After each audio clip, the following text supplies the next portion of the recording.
Good morning my family, তোমরা সবাই কেমন আছো? আশা করি তোমরা সবাই ভালো আছো, আমিও ভালো আছি। আমি আবার একটা নতুন ব্লগ নিয়ে চলে এসেছি। তো এইটা হলো শুক্রবারের ব্লগ। আমি কিন্তু সকালবেলা ঘুম থেকে উঠে পড়েছি, আর আজকে অনেকটা লেট করেই উঠেছি, কারণ ছেলেটার শরীর ভালো নয়। ছেলেটাকে টিউশনেও পাঠায়নি আর স্কুলেও পাঠাইনি, কারণ ছেলেটার শরীরটা ভালো নয়। কাল থেকে খুব কাশছে, জ্বর উঠেছে, ওই জন্য ওকে স্কুলে পাঠাইনি। তো আমি কিন্তু সকালবেলা উঠে সব কাজকর্ম সেরে টেরে নিয়ে চলে এসেছি এখন রান্নার দিকে। তো চা খাওয়া হয়ে গেছে, এখন ঘড়ির কাঁটায় প্রায় বাজে 11:30।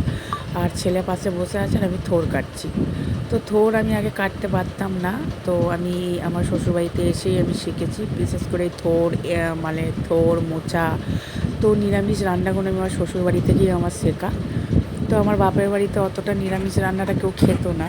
তো আমাদের বাড়িতে সব মানে মাছ মাংসটাই একটু বেশি খেত, নিরামিষটা খেত না। এখানে নিরামিষটা বেশ ভালো লাগে। তো আমি নিরামিষটা করতে পারি না, যতটা চেষ্টা করি আমার মানে আমার যত সব নিরামিষ রান্না বলো, শাক ফাক রান্না করা বলো, আমার শাশুড়ির কাছ থেকেই শেখা। তো মানে মেয়েরা তো বিয়ের পর শাশুড়ির হাত ধরেই সব শেখে, আমারও সেটাই শেখা। তো সব রান্নার জোগাড়জাটি করে নিয়ে চলে এসেছি রান্নার দিকে। আর আজকে করবো সরু সরু করে আলু কেটে ডিমের মানে ঝালের মতো। তো ওনার দাদাভাই খুব ভালোবাসে, ও না আগে খেত না, প্রায় এখন বলে ভালো লাগে, তাই রান্নাটা করছি। আর আমাদের ঘরে ডিমটা বেশিরভাগই হয়, তোমরা আমার আগের ভিডিওতেও দেখেছো, প্রায় আমার ডিমটাই হয়, কারণ আমার ছেলে মেয়ে ডিমটা খেতে ভালোবাসে। আর এখন মানে তরকারিটা করে নিচ্ছি, ডিমটা ভাজা হয়ে গেছে, এবার আলুটা কষিয়ে দিয়ে দেবো। আর থোড়টা ছোলা দিয়ে আলু দিয়ে করবো, বেশ ভালো লাগে নিরামিষ খেতে। তো তোমরা কে কীরকম মানে থোড় রান্না করো আমাকে অবশ্যই রেসিপিটা জানিও। তো তোমাদের সাথে তো রেসিপিটা আমি থোড়ে শেয়ার করতে পারিনি। এই ঘড়িতে 1টা বেজে গেছিলো আমার রান্না করতে করতে, ওই জন্য আমি করছিলাম। আর দেখো না, ভিডিওটা করতে করতে ফোনটা একটু প্রবলেম করছিলো, ওই জন্য বিরক্ত লেগে যাচ্ছিলো। তো এইদিকে কিন্তু আমার রান্না কিন্তু হয়ে এসছে, আর ওইদিকে কিন্তু আমার থোড়টাও করবো, পাশের গ্যাসে বসিয়ে তখন থোড়টা হয়নি, ওই তরকারিটা আগে করে নিচ্ছি, ডিমের ঝালটা। তো আমার কিন্তু রান্না বান্না কমপ্লিট হয়ে গেছে, ছেলে মেয়েকে কিন্তু খাওয়ানোও হয়ে গেছে। ছেলে মেয়ে এখন টিভি দেখছে, মানে মেয়ে খেলা করছে, ছেলে টিভি দেখছে। তো আমি এখন রান্নাটা তোমাদেরকে দেখিয়ে দিলাম। তো আজকে করেছি ডিমের আলু দিয়ে ঝোল, তো যে তোমাদের সঙ্গে রেসিপিটা শেয়ার করেছি।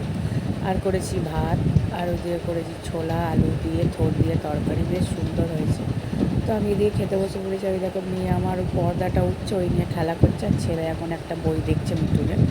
তো এখন আমি খেতে বসে পড়েছি, খেয়ে নিচ্ছি। প্রায় ঘড়িতে 2:30 বাজে। আমার ভীষণ পরিমাণে খিদে পেয়ে গেছিলো, সকালবেলা কিছু খাওয়া হয়নি, একটু চা দিয়ে মানে দুটো ছোটো বাটিতে মুড়ি খেয়েছিলাম, ওই জন্য খুব খিদে পেয়ে গেছিলো, ওই জন্য আমি তাড়াতাড়ি করে খেয়ে নিচ্ছি। তো খেয়ে টেয়ে নিয়ে তারপর যাবো ছাদে, কাপড় টাপড় তুলবো। আর মেঘলা ওয়েদার করে আছে। তোমাদের এদিকে কাদের কীরকম বৃষ্টি পড়ছে অবশ্যই জানিও। আমাদের তো এখানে বিকাল থেকে বৃষ্টি শুরু হয়ে গেছে। তো খাওয়া দাওয়া কমপ্লিট, ওইদিকে ছেলে মেয়ে খেলা করছে, ছেলে টিভি দেখছে, মেয়ে খেলা করছে, আর আমি চলে এসেছি ছাদে এখন কাপড় তুলতে। দেখতেই পাচ্ছ ওয়েদারটা কত সুন্দর হয়ে আছে। আর এইদিকে মেয়েটা মানে ছেলেটা কাউকে কাচতে কাচতে বমি করে দিয়েছিল। তো ভিডিওটা বেশি বর্ণনা করে এখানেই শেষ করলাম। ভালো লাগলে একটা লাইক শেয়ার কমেন্ট সাবস্ক্রাইব করো।